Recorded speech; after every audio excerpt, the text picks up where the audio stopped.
Hi friend.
அப்போ தான் மாவு நல்லா வேகும். அப்படியே டைரெக்டாக நம்ம வந்து முறுக்கு செஞ்சோம்னா ஒரு மாதிரி பச்சையாக இருக்கும், நல்லா இருக்காது. அதனால தான் இந்த மாதிரி ப்ராசஸ் பண்ணுறோம். இப்போது நம்ம மாவு போட்டோன்னா டக்குன்னு வந்து அந்த தண்ணி எல்லாமே அப்சர்வ் பண்ணிடும். கொஞ்சம் நம்ம இந்த மாதிரி அடுப்புலேயே வச்சு நல்லா மிக்ஸ் பண்ணி விடணும். அப்போ தான் அந்த பச்சரிசி மாவும் கோதுமை மாவும் நல்லா வேகும்.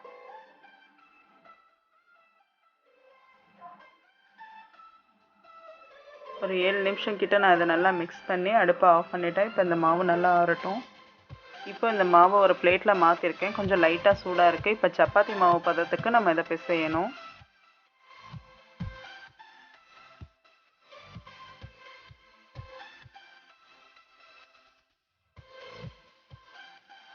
இப்போ மாவை பிசைஞ்சாச்சு. இதில் கொஞ்சம் ஆயில் வந்து அப்ளை பண்ணிக்கிறேன். அப்போ தான் மாவு வந்து காயாமல் இருக்கும்.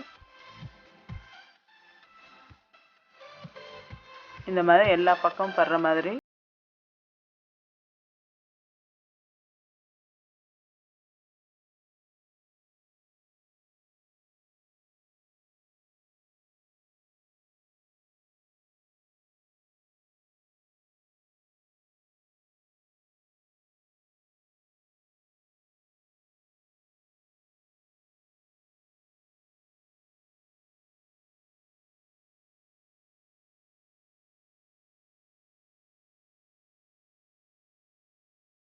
வேகாது. தின்னா பண்ணும்போது நல்லா கிறிஸ்பியாக இருக்கும்.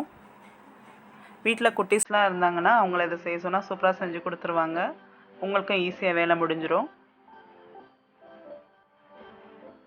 இப்போ இந்த மாதிரி ரிங் வந்து கொஞ்சம் மாவில் செஞ்சு வச்சுருக்கேன். கொஞ்சம் மாவில் முறுக்கு மேக்கரில் இந்த மாதிரி காராச்சேவ் ஷேப்பில் வந்து செஞ்சு வச்சுருக்கேன். ஸோ எந்த ஷேப் வேணுமோ அதில் வந்து நம்ம முறுக்கு மேக்கரில் நம்ம செஞ்சுக்கலாம். இன்னமும் ஈஸியாக நம்மளுக்கு வந்து வேலை முடியும்.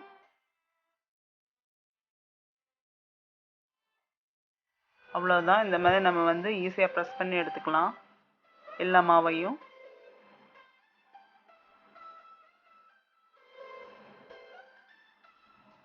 இப்போ எண்ணெய் நல்லா கொதிச்சுட்டு இருக்கு. அதில் நம்ம வந்து இந்த ரிங் முறுக்கை போட்டு ஃப்ரை பண்ணி எடுக்க வேண்டியதுதான்.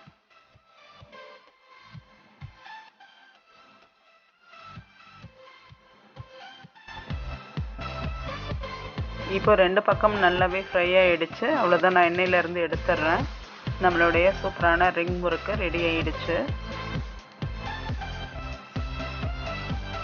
இப்போ மீதமுள்ள ரிங் முறுக்கும் எண்ணெயில் நல்லா பொரித்து எடுத்துக்க வேண்டியதுதான். அவ்வளோதான், நம்மளுக்கு கிறிஸ்பியான ரிங் முறுக்கு வந்து ரெடி ஆகிடுச்சு. இப்போது இதையும் நம்ம வந்து ஆயிலில் போட்டு பொரித்து எடுத்துக்கலாம். மொத்தமாக போடாமல் கொஞ்சம் கொஞ்சமாக போட்டுக்கோங்க. எண்ணெய் எவ்வளோ ஊற்றிருக்கோமோ அதுக்கேற்ற மாதிரி இந்த மாதிரி கொஞ்சமாக போட்டு பொரிச்செடுத்தா நம்மளுடைய காராசேவ் சூப்பராக ரெடி ஆகிடும்.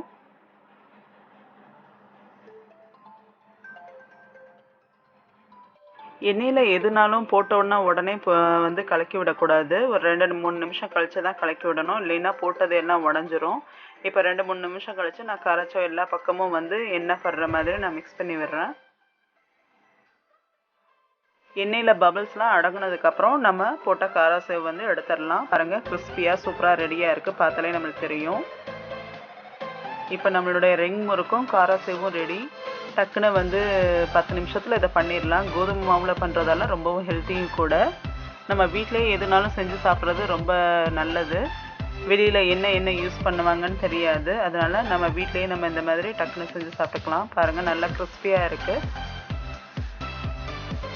இந்த ஸ்நாக்ஸ் நீங்களும் ட்ரை பண்ணி பார்த்துட்டு உங்கள் ஃபீட்பேக் மறக்காமல் கமெண்ட் பண்ணுங்கள். தேங்க்ஸ் ஃபார் வாட்சிங் ஃப்ரெண்ட்ஸ். Happy cooking.